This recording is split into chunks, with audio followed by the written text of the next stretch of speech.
Hotep, and welcome to Matters of Diversity with Dr. B. Today, we're going to have a really exciting show to talk to you all a little bit about what's happening on campus when it comes to our interest groups. And our interest groups are the Pfsa, Pride, and Black Faculty Staff Student Association. And so I'm really excited to talk with the presidents from each of those organizations.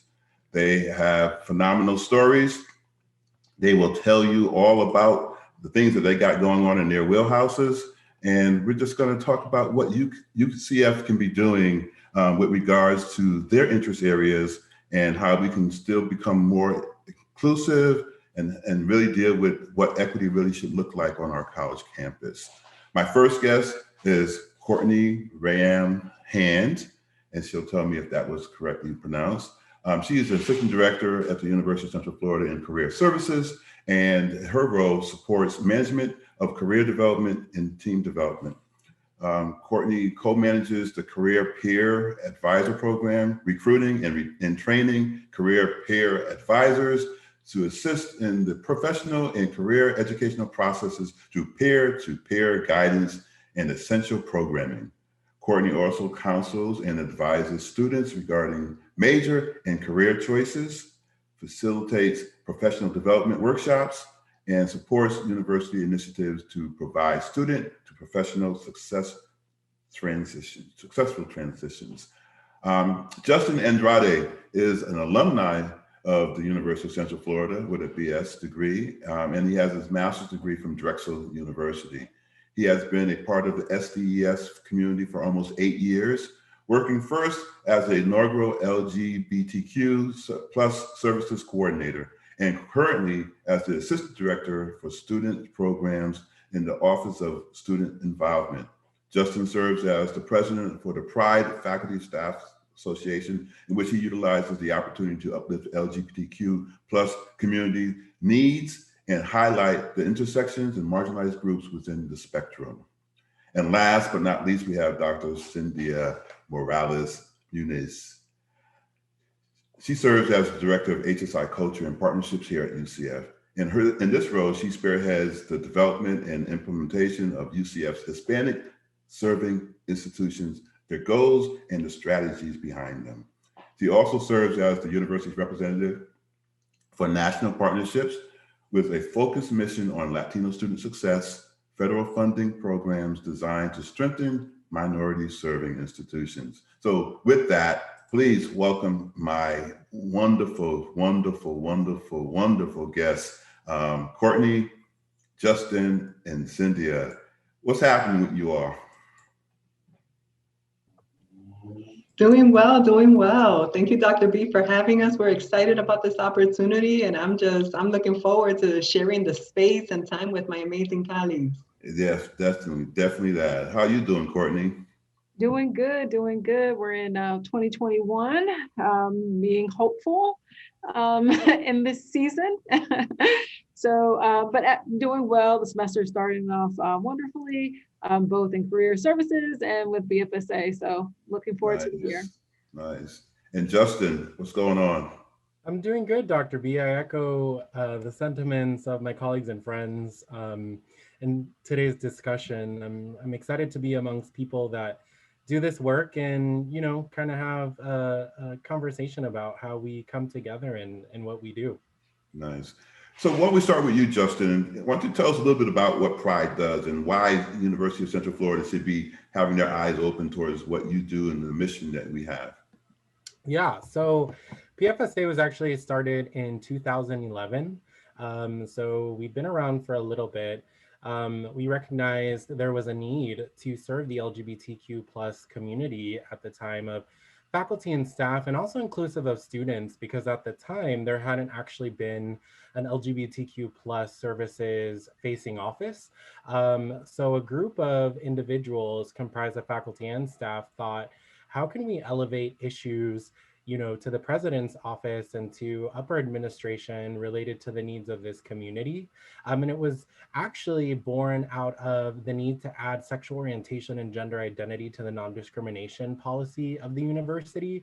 Right. And so the group of people that came together thought, this could be an initiative that we take on together and could be more effective if we actually organize and become an association. So the mission of PFSA is, representative of the University of Central Florida's goal to be more inclusive and diverse, which is why we all are here and why we're committed to the work. And we promote an environment which fosters cultural sensibility and enrichment by providing quality programming, networking opportunities, and guidance to UCF's LGBTQ+ students, faculty, and staff on all of our UCF campuses. So it's really important for us to reach across all of our Connect campuses and build that community. Nice, nice. And so when you think about the work that you're doing and how you got involved, how did you get up into the leadership position? Yeah, that's a good question. So as you mentioned in my bio, I started working at UCF professionally in 2013, and I was the inaugural coordinator in the LGBTQ+ services office, which was an amazing opportunity and an honor to step into. So via that role, I had the opportunity to really define what it looked like to create trainings and programs that really would leave behind a legacy to support students. But with that, I would get a lot of, inquiries or outreach from faculty and staff saying, how can this office help us create a mentorship opportunity for students? And how can we affect policy together? Because ultimately, we are in this to support our LGBTQ+ students, and developing policies for them, is also as important to develop them for faculty and staff. So 2013, I would say I received a lot of encouragement to apply for the role. But I made the switch from social justice and advocacy to the Office of Student Involvement as assistant director there, with an opportunity really uniquely to bring diversity and a diverse perspective to that role. But at that time, I was like, all right, I think it's time. I'm still connected to my LGBTQ+ advocacy roots. So now that I've taken a step away and I've redefined myself in this new role, I thought, why not? So I've been in the role, this is now my second term. And that's because, the membership decided it probably made sense right now during the pandemic and the transition that we had, but I've loved the opportunity. It's really brought me together with Courtney and Cynthia, but it's also helped me be connected to ODI, to you, Dr. B, to Dr. Cartwright, to Provost Johnson, to Dr. Ehas, in ways that I know will really affect policy for LGBTQ+ people here. Yeah, that's excellent, excellent. So typically the term is 1 year? Yeah, typically it's 1 year, correct. Okay, cool. So who do you want to hear from next? You want to hear from Courtney or you want to hear from Cynthia? Who do we punt it to? I'll punt it to Courtney. All right, Courtney. So tell us a little bit about BFSA. Yeah, so BFSA has been around for 50 years this year. Right. So in 1971, it started off at the Black Faculty Assembly, and then 5 years later, it transitioned into the Black Faculty and Staff Association, as we know it now, BFSA. So I come into BFSA in an already established organization. So, I was very grateful to have been with my colleagues who have been supporting BFSA since before I've been here at UCF. I came to UCF in 2015.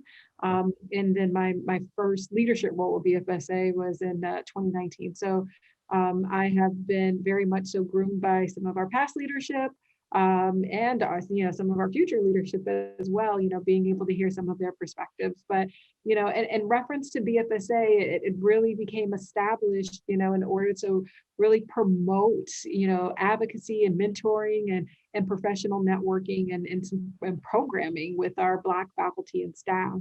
In 1971, minority staff, right? It wasn't as colorful. So with that being said, I know, I was like, when that came out my mouth, I was like, well, it still may not be. But with that being said, our group of Black faculty and staff then decided to come together and be able to provide an association of support, right? Yeah. I like to always communicate that anyone can become part of BFSA, just like the rest of our organizations here.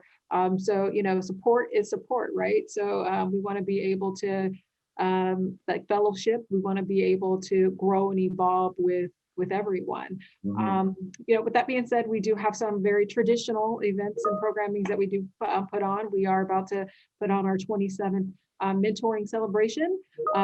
Traditionally, it's our mentoring breakfast. However, due to our lovely pandemic year, hopefully it doesn't turn to years, but we are unfortunately not able to be in the ballroom all together. Right. But with that being said, we still have the avenue in which we're using right now, right, with Zoom, in that virtual setting to come together and celebrate that mentoring, right, and the mentorship legacy through our legacy program that ODI now supports. So that is something that we are kind of known for. We definitely love to communicate, again, that mentoring piece. I think if out of all of the spokes that BFSA was built on, mentoring, it was probably the biggest, right? So we love to be able to celebrate that. So we're very excited over the years to come. We're very excited to celebrate 50 years. That's a very long time. Really so, yeah. So you must get a lot of emails. Is that what I'm hearing? Is you getting emails coming through like that? Yeah, it is Teams. My colleagues, they like to communicate. They communicate well. They do. They do. So how did you go in leadership into BFSA leadership? Yeah, I had a colleague that I work with here at Career Services. She thought I would be a great fit, for one of the leadership positions for BFSA. So she nominated me, just like, again, the rest of my colleagues here. We do elections every year, on a yearly basis. So she originally nominated me for the vice president-elect role. I accepted the nomination, was elected into that role officially. And actually our president-elect ended up getting another opportunity at another school that year. Yeah. And so it was, I was elected again to kind of move up into that president-elect role, and hence roll over. So, kind of happenstance in a way, things kind of work out the way that it is. But I'm so glad that I did. I've absolutely, just like Justin said, enjoyed my year, enjoyed being connected to a lot of my different offices and on campus. Building relationships like with you, Dr. Butler, with Dr. Cartwright, President Cartwright, the provost office, a lot of my, faculty. I'm on the staff side, so being able to get to know a lot of my faculty as well has been great and has been amazing. Nice. So what's really funny, I think when you just said that, so we come from communities of people who know how to pivot really quickly, right? Mm-hmm. And also tap onto someone, right? So, I see, you should be the next leader. They bring you in. So I guess I'll do the same thing I asked of Justin. Who do you want to bring in next? Well, that's easy. We'll give it to Cynthia, Dr. Nunes. Dr. Nunes. Thank you. How are you? How are you doing today? I'm doing really well. I'm happy to be here and share information, right? Kind of go back in time, if you will, right? Kind of reflect on La Pfsa and what we've done and all of our organizations working together and doing great things. Nice. So how did La Pfsa come along? What was the jewels that kind of built this organization? Yes, well, definitely appreciate the question. So back in 2014, there was a lot of chatter about UCF becoming a Hispanic serving institution, right? There was a lot of excitement. Like, oh, so I hear that we're on the verge of becoming an HSI. What does that mean? It looks like, our numbers are increasing, as far as our Latino students at the undergraduate level is concerned. And I hear that there's some money involved, right? Some potential for grants and that kind of thing. So lots of conversations about what this meant for our future moving forward. Right. And so those questions, right, those curiosities led to two of my colleagues and I coming together, and one of those colleagues being none other than Justin Andrade himself, who is a founding member of the board, right, a founding member of La Pfsa. That was fall of 2014. My other colleague, Cristina Luna, who is no longer at UCF, but she's at the University of Miami. And so we came together in the multi-purpose room in the Fraternity and Sorority Life building, and we made it happen. And kind of started off with the logistical pieces of, okay, well, let's put it on paper. What is this going to look like? You know, absolutely a shout out to BFSA, right, who provided the blueprint, kind of the roadmap. Like, okay, well, let's look at BFSA. What have they done? And we took what made sense for us and our community, and then we tailored it and made it our own, right? And put that the Latino flavor, if you will, right, as far as what we wanted to resonate with our community. And so we started from there. Our official establishment date, we chose for it to be March 9th of 2015, because that is when we finalized our bylaws. Okay. And so we're not too far from that, right? We're about a month and a half away from that, which will be our 6th anniversary officially. And that will also be the day that we announce our new board of directors for La Pfsa. We are currently right now in the middle of our election for our new board of directors, and I'm particularly very excited about that. You are. I'm very excited. Yes, very excited about that. I am the founding president, and it's been a good 6 years. And so I am honored to have had this opportunity to create this organization, right, alongside Justin and Christina and all of our colleagues who were supportive and you know, gave us advice and pointed us in the right direction. It's been truly an honor. One of my most memorable, you know, memories as so far, right, at UCF, being able to create this space for our Latinx community on our campus, and those who believe in our mission, right, come together and let's work it out together. So let me ask you a quick question. Yeah, please. What is the registration process like to get a group like yours even recognized on our campus? That's a great question, you know, because I recently did a presentation for the Hispanic Association of Colleges and Universities on employee resource groups. Okay, so I agreed to do the presentation because I'm a president of a group, right, employee resource group. But then as I continued to do my research, right, I really dove deep. I was diving deep into the research, HR research. I learned that these kind of groups, whether we want to call them employee resource groups, affinity groups, interest groups, right, they look very different across institutions across the country, and their processes are also very different. So some groups operate as a direct extension of human resources, while others operate independently. All of that to say, just kind of a background to share that for us, it was a matter of getting it down on paper, establishing our constitution and bylaws. We sent official communications to the president and the provost at the time, and Dr. Ihas. And so, you know, we said, okay, well, we're here and we look forward to to working with you and then, you know, rolling out the marketing and bringing people on board, recruiting members. So that was the process for us. Okay. And it went pretty smoothly, you know, little by little. So are your organizations like, are you under some kind of like, you know, student organizations are under SDES and they have different protocols they have to do to be registered and whatnot. Are you all under some particular department, or is it HR, or how does that work with regards to, you know, how you are recognized on campus as a unit? Well, I would say that it's, I mean, unofficially, I'd say we're kind of like,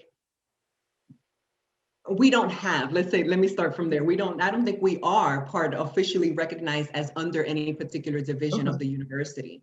Our organizations, and I'll also, you know, refer to my colleagues if I say something, you know, if you have another thought otherwise. But as our organizations exist at UCF, but we are not an official entity of UCF. Therefore, we don't fall. So no one recognizes your charter, or no one particular option recognizes your charter. I mean, again, not in an official sense, right? We're not an official entity of the university. There are definitely some natural synergies with the Office of Diversity and Inclusion, which is a part of the president's division. There's some natural synergies there, of course, and ODI has been a very long time partner with all of our organizations and working together to do things. So that's the best that I can do to answer that question. I hope that's fine. It was just something that popped up organically just now in us having this conversation. And Courtney, I wanted to ask you, are there members of BFSA that were part of that founding group that first year?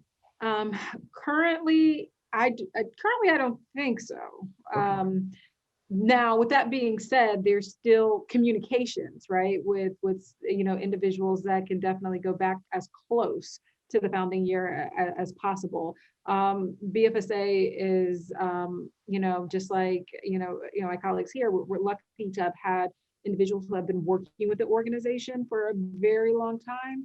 When I came on as president, I was able to reach out to at least 8 different past presidents here, kind of pick their brains and to be able to see, okay, how did you do it? What was different? What would you like to see come back? What would you just like to see, period? Just kind of, get an understanding. And that's just me as a leader. I like to, go back to my past leaders and kind of do some market research, if you will, right? So yes, I do have, leaders that have been here for 20, 25 years that I've been able to reach out to. 1971, maybe not so much, but we do have people who are still in contact with those who may have been here, as early as the late 80s that can definitely provide some insight. Yeah. Interesting. So Justin, when you think about the experiences that you all are having and the needs that you have in your communities, what are some of those, and how can UCF kind of be a part of making sure that those needs are met? Yeah, that's a really great question. I think, when we were first founded in 2011, there was a lot of momentum to even recognize that there were LGBTQ plus individuals on the faculty and staff side. I think maybe on the student side, we were building up to that support.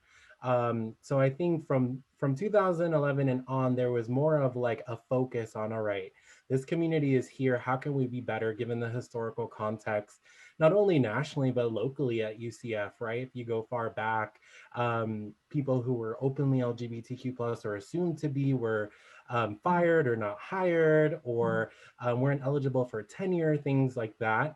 But I would say in 2016, when the attack on Pulse happened, that's what really shifted the perspective of, in my opinion, not only UCF, but the Orlando community of, this is a community that we have to embrace because they're all around us. And, one of the things that I really valued about my experience in La Pfsa and even working with BFSA is that, LGBTQ plus identities exist in Black and Brown communities, people of all faiths, non-faiths, socioeconomic status. So I think that's really been something that I have tried to really share every time I'm in the space with the president or anytime I'm speaking to my colleagues or my membership. For us this year in PFSA, the last 2 years, what we really were passionate about was making sure that our board was representative of the LGBTQ plus spectrum. So that includes trans identities, trans identity of color, Black queer people, brown queer people, allies. And so thankfully, we've been able to really do that to show that we are in several pockets. And, to answer your question, I wanted to provide some context, but to answer your question, I think right now, one of the objectives for PFSA is to see how do we quantify the data of our population on campus, mostly for the purposes of retention and outreach and intervention, because sometimes we see faculty and staff, we know this about students, they miss the touch points that might effectively help them navigate how to matriculate through school, or even just find mentors. And the same is true, like I said, on the faculty and staff side.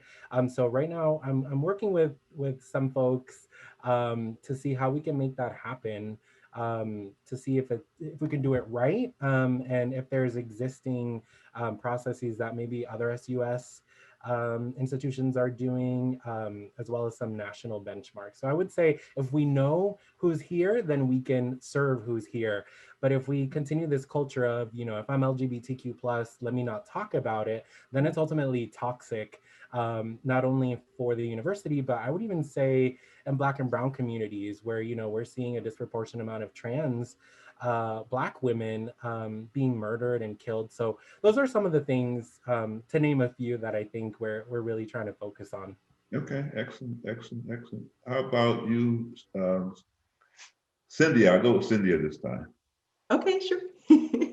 So what are we working on is the question? Yeah, what are some of your experiences and your needs? What do you need from the university in terms of the things that Pfsa is looking into, and how can we as a university be supportive of the types of things that you are putting forth? Okay, yeah, sure. So I'll continue with some additional things that I meant to include in my intro as far as the historical piece of Pfsa. But because we are such a new organization, right? There was, after we got through paperwork and the formalities and things, then we started thinking about the programmatic needs of our community and how we can provide space to celebrate culture, to celebrate our contributions, right, to the university and beyond. So a couple of the things that we've developed and we have celebrated over the years has been our Broche de Oro recognition. It's a recognition dinner for faculty and staff, Latino faculty and staff. To celebrate whether if you got promotion and tenure, if you got a teaching award, if you got any kind of award, or you published a journal here or there, or you had this very cool project that was impactful for our students or the external community, we wanted to highlight those contributions, right, and celebrate them, provide an additional space to celebrate. So a broche de oro, and broche de oro, I should I guess explain or elaborate, it's the phrase broche de oro. It's like closing with excellence. It's like a golden clasp of like closing with excellence. So that's the thought behind broche de oro, our recognition dinner. And then we also launched our Nuestra Graduación, which translates directly to our graduation.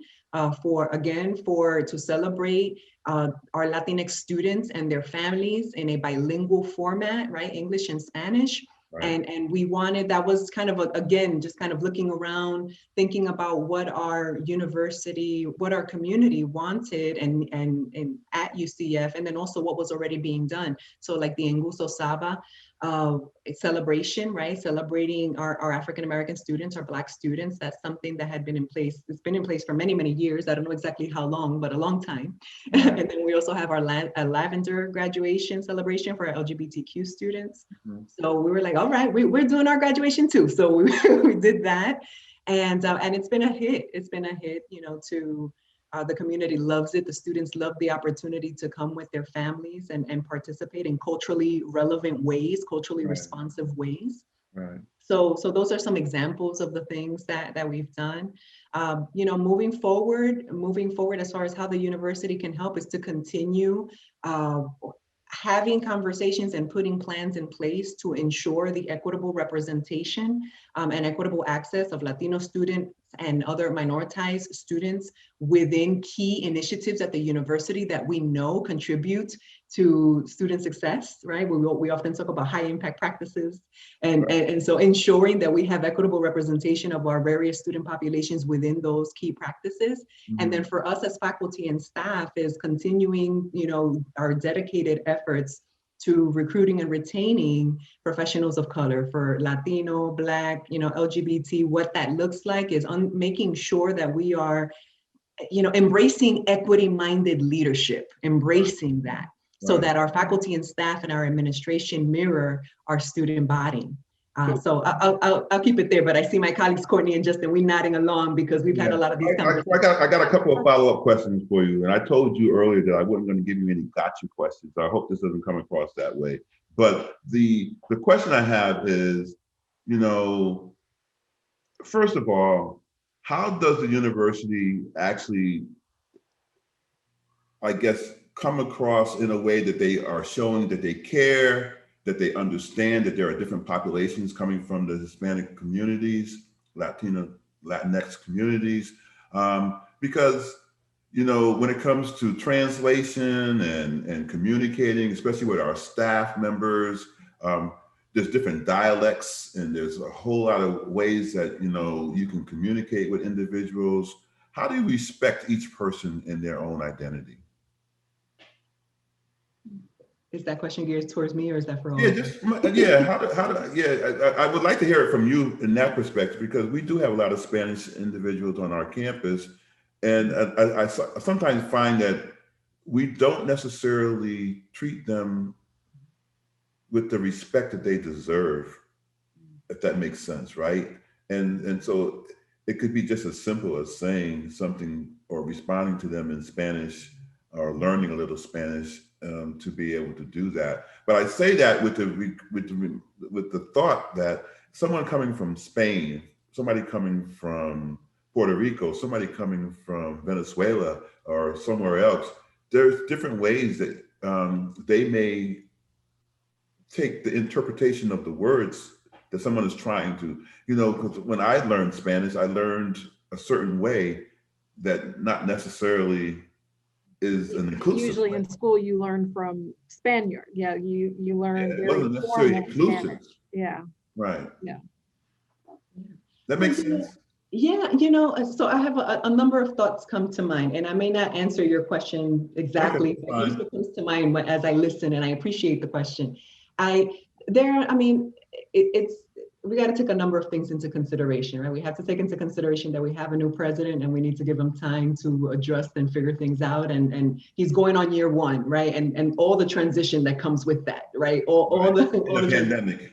Yeah. So that's one. And then two, with the pandemic, we've had a year, the recent past year, like no other. And so that put a standstill on a lot of different things. And we learned a lot in that process. And now, things are picking back up again. The conversations are picking back up again. And we can now dedicate more of our time to other areas, where a lot of us were very kind of zoned in on COVID, right? And figuring that piece out, understandably so. The other piece is, for each of our organizations, it's very, I guess we need to be very mindful, right, of what our respective goals are any given year, right, and who we're serving any given year, because we know that within each one of our communities, and speaking for like the Latino community, the Latinx community, there's so much diversity within our own community, different experiences and such that we often have to have the conversations about what is the goal for this year? What are the areas that we're going to zone in on? We can't be everything to everyone. And how can we truly be effective in any given space? So then there's that conversation and the differences that go along with those conversations, because sometimes we don't agree with ourselves, right? So figuring that piece out. And then, so those are three pieces. I think I thought I had a fourth one. But, as far as it's like, I think starting small, identifying the low hanging fruit, here are 2 goals, 3 goals that we're going to work on this year. And then taking the context, the current year, the context of the current year, taking that into consideration and then figuring it out. I don't think that there's a massive plan out there for how we can be successful, because it's evolving, it keeps going and needs and experiences shift. And so I'll stop there. But I get it. We had a conversation, Cynthia, in the past that sometimes it is okay to have, to be in the moment where we exclusively have to concentrate on a certain, dynamic of student, right? Like, we've had that conversation of, for instance, this past summer, we had a lot go on, right? So, we had to concentrate and all kind of put our efforts in on the Black students, right? Are you okay? On the Black faculty and staff, are you okay with what went on between May and June, right? And we'll have to do that as we move forward, right? With our Latinx students, with our students of pride, right? Like we do that. I think that especially when you're in leadership roles, yes, we all have our individual goals, and something that we all, as as leadership e-boards, we all come together and strategically plan out what those things are for the year, like Dr. Nunes was saying. But sometimes we have to come together and concentrate on certain, like certain students, depending on what's going on during that time. Yeah. So I have a question that any of you all can answer with regards to how you see it. But a lot of times there is friction, or there is just a passing in the night of faculty and staff, right?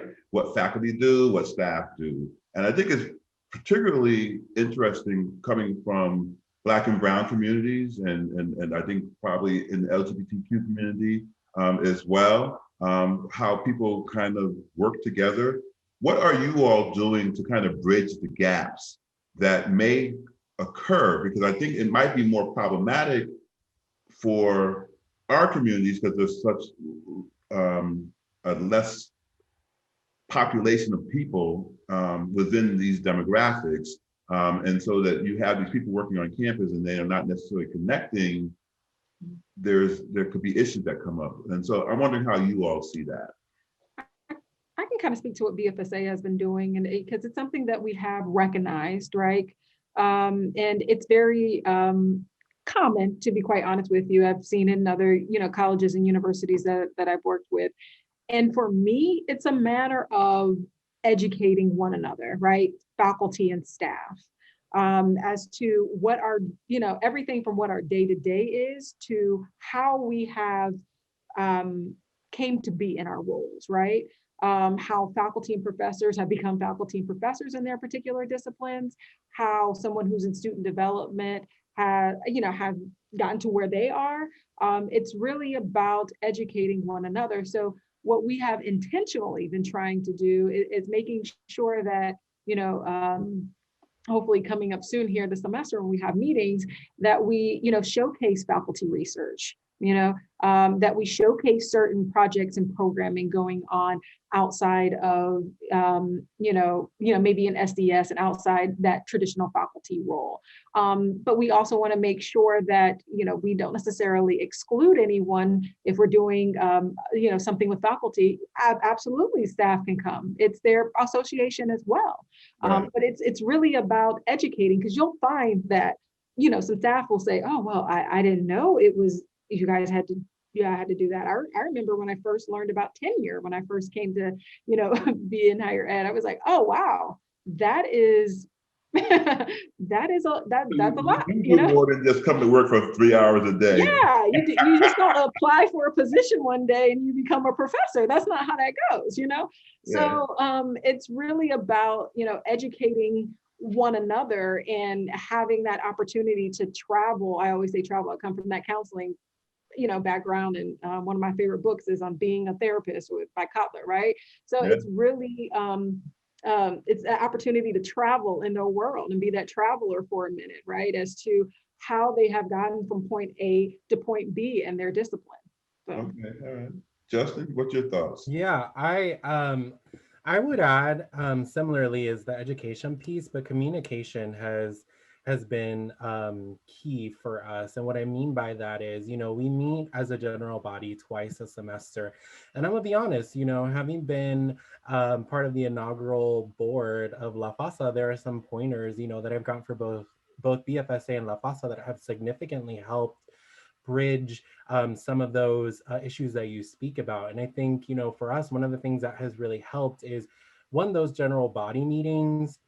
Two, we have a monthly, well, now in the pandemic, bi-monthly newsletter that really highlights our membership, our council. And then third, we've, as I mentioned, we've tried to make the council as diverse as possible with not only identity, but the mix of faculty and staff to really have, an understanding, as Courtney was mentioning. I think, one of the things that is really great about PFSA is that we create community with the events that we host together, in which we can be ourselves. And I think that has been super important in a culture that has evolved to maybe a little bit more open and receptive of LGBTQ people. But I think, one of the great things about PFSA, if you are queer and you identify that way and you come to us, you're welcome, right? So we welcome anyone. Whereas I know, sometimes it can be challenges. You mentioned, Dr. B, with Black and Brown communities, there's different feelings about, where do I come from? How do I speak the language? What's my education? What does my skin color look like? So there's a little bit of an advantage there because we come to the table kind of sometimes as outcasts. So it's a space where we just try to cultivate that relationship. Nice, nice, nice. So you brought up the word challenges, and I'm wondering from all of you all, what kind of challenges do you see that you're dealing with? Do I need to be more specific? No, I mean, the first thing that comes to mind, and I'm sure we can all share in this, is those financial challenges. Sometimes, we have all come together and talk about some of the dynamic speakers that we would love, right, to hear from, but they cost money. And sometimes we don't necessarily have that, and we understand that's where collaboration and partnership may come in sometimes. But I think that's kind of one of the significant challenges that we can face at times. You have great ideas and you want to do so much, right? But there's only so much financial compensation that you are able to provide. Yeah. So you all talked a little bit about allyship and the fact that the three of you all communicate pretty often and you hang out with one another and you do certain things. As a matter of fact, PFSA and BFSA sound so similar sometimes. People are like, okay, which one are we talking about here? So what is it about you all that people should know that you work together and that you are one? Because a lot of times people will think, okay, you're over here in this corner and you're over here in this corner, you got your own things going on. What's the beauty of allyship? I'll start if that's all right. I'll start there. Immediately when La Pfsa was established, along with those communications that we sent to the president and the provost and Vice President Hijas, we also immediately reached out to the leadership at the time of BFSA and Pride as well, because we know, right, the power of allyship and supporting one another. Like Courtney said before, and I'm going to tie two things together. So I'm going to tie what Courtney said before about the importance of us continuing to hone in on the experiences and the needs of our respective communities, because they deserve that attention. They deserve that time for us to focus in on what our communities, what we're experiencing and how we can uplift our communities. And then I want to tie that back to what Justin said about communication, right? And understanding that those overlapping experiences, right? Those intersectional identities, how we have Black Latinos, we have trans Latinos, right? And how everything comes together and how we share a lot of the same struggles, right? And we may have some differing struggles, different challenges as well, but it's both and. I love it. I love to say it that way. Yeah, everything you're saying. I mean, no matter what, no matter who, it shows how similar we are in terms of the things that are going on.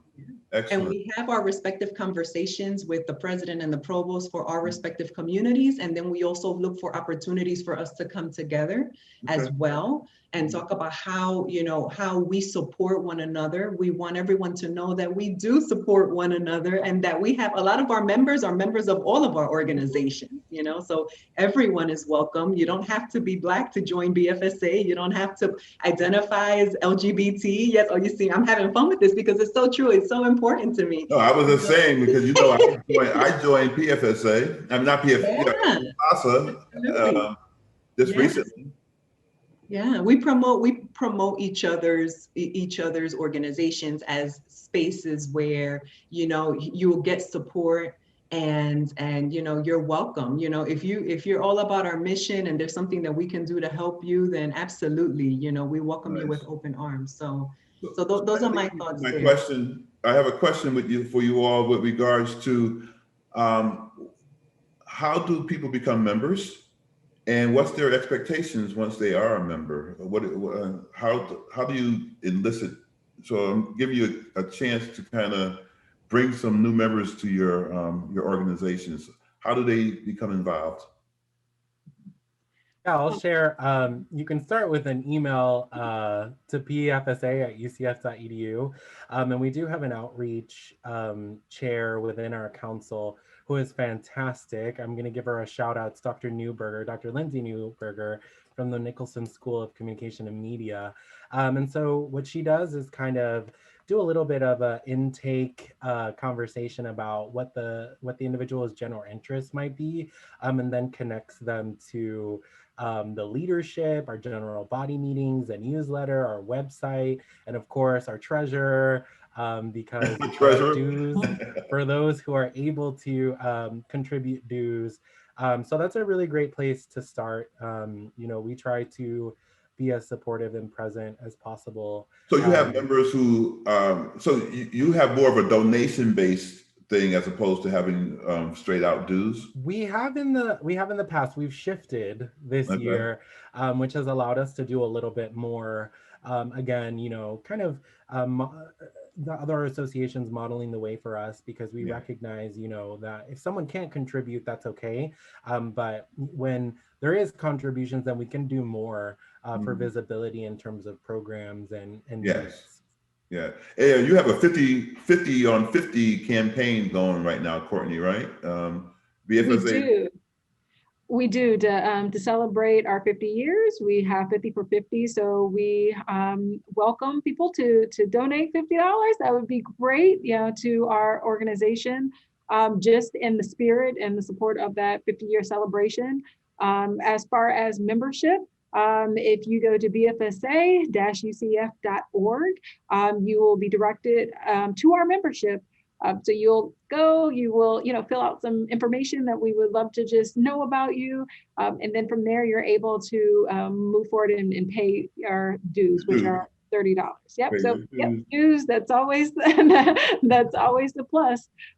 So yep, we welcome. 50 on 50 is tax deductible, right? Yes, absolutely. So again, we welcome anyone to do so. It's been, going very well. When it comes to our mentoring celebration this year, we are also going to be in support of any sponsorships and donations as well, which we do every year for our mentoring breakfast too. And that will go to scholarships for our students, especially our award winners coming up here this month. So Courtney keeps segueing into my next question each time. I was going to go to Cynthia and ask her about mentoring because of Career Futuros and other things that we got going on our campus. How does BFSA, how does Pfsa, how does Pride and PFSA mentor students or mentor faculty and staff, actually? Yeah. Absolutely. Before we get to that, allow me to please also share how you can become a member of the Pfsa as well. So for right now, we are finalizing a new website, but you are welcome. Anyone is welcome to send an email to lafasa@ucf.edu. LAFASA, lafasa@ucf.edu. Our dues are $25 from July 1 to June 30th. And so, those funds help us, right, kind of bring our mission to life, right? Those funds help us as far as wanting to provide scholarships, right, for students, faculty, and staff. So you'll get more information later this semester about that. And also our technology needs, because now everything is technology. So we're not buying food this year, but we are, improving our software so that we can communicate with our members effectively, right? Yeah. So that is, and we like to say that it is a contribution to the mission, right? It's not, we don't want it to be transactional in that sense. We don't want it to, sometimes people hear dues and they're like, okay, well, if I pay this, then what do I get? And it's a fair question, I get it. But what you're saying is that when I joined, you didn't have my arm twisted behind my back. Absolutely not. Absolutely not. It's a contribution to the mission, right? You support the mission and you want to provide the resources for us to continue doing this work on behalf of our community, right? The Latinx You're such a good salesperson. Black community, the LGBTQ community, then that's what that is, right? That is what that is. Yes, you are a great salesperson. You have always been a great salesperson. Go for it. No, that it's all love. It's a love contribution. It's a love. There you go. Truly, truly. Along with, to answer your question about mentorship. So, I'll start with, as far as La Pfsa Crear Futuros is a peer mentoring program. So, so upper level, right? I think, yeah, juniors and seniors mentor freshmen and sophomore students, upperclassmen. So it's a peer mentoring opportunity, but then a lot of our La Pfsa members also are, kind of, they participate in Crear Futuros events, or just kind of around when if the students do request a mentor, then we make sure to connect one of the Crear Futuro students with the La Pfsa member as well. So we make those opportunities available to the students, and often they do take advantage of that opportunity. And then we'll send out, a note to our members and say, here's the student, is anyone willing to, or if we have more information on the student, then we'll be very intentional, right, with the characteristics of any particular mentor match. So that's us, and I'll turn it over to Courtney and Justin, because I know that there's some other programs as well. Excellent. Go ahead, Justin. Yeah. Oh, okay. So as far as mentorship, in about, I would say 2014, we partnered with LGBTQ plus services to create what's known as the Alliance Mentoring Program. Okay. And I know Cynthia mentioned at the start, that La Pfsa drew a lot of their initial startup inspiration from BFSA. And so I'm sure Courtney will share about the legacy program, but it was kind of a similar idea of connecting LGBTQ plus students to LGBTQ plus faculty and staff for intervention purposes and coaching purposes. So LGBTQ plus services has really been a big part and important role in training faculty and staff to know what the resources are, how to have these meetings, and to connect students to whatever it is they might need. So it's really neat. They do an intake process in which, faculty and staff identify some of their interests, their likes, they share their identity, and students do that similarly. And then LGBTQ plus services hosts a training, an opening celebration, and ultimately end of year celebration, recognizing and acknowledging all of the mentors and mentees that go through the program. So I would say, it's a pretty neat program. Students get a lot out of it, and I've seen a lot of students become student leaders as a result of seeing, wow, there are other out LGBTQ plus professionals at the university, and I can do this too and reach that goal too. Excellent. Well, thank you. Courtney, about BFSA. Yeah, so BFSA, some time ago established a legacy mentoring program, which is now housed with you, Dr. Butler, in the Office of Diversity and Inclusion. Again, it was a program to support our students on campus, where we matched them, we matched our mentors up with a mentee, and those relationships can pretty much continue as long as you would like, with many mentor-mentee relationships. So again, established with us. However, we felt at some point that it would be, as far as longevity, would be better housed under that division of diversity and inclusion. However, we do definitely support that. So we try to bring in as many mentors as possible to the program. So it's a constant advertisement, to our Black faculty and staff to be a mentor, right? And what that mentorship means. Hence the reason why we continue with our celebration every year. So, something that we've talked about as an e-board as well is also building a mentoring program for our faculty and our staff, and in some capacity as well, because we know that we sometimes need to be mentored too, right? That's always beneficial and helpful as we move forward in our careers. So hopefully that's something that we can see in the near future. So each of you, if you would, can you please kind of talk a little bit about, in our last couple of minutes here, we only have about 3 or 4 here, but these organizations have definitely given you something. Cynthia, you've been doing this labor of love for about 6 years with La Pfsa. Courtney, you coming in and moving from the VP position straight into the president position and doing things along those lines. Justin, you being involved with the Pride organization, I think you helped to institute that as well in terms of getting that off the ground. But your leadership has been phenomenal within that organization as well. So my question is, what do you take away from those experiences? What is your greatest benefit that you received being the president of your organization?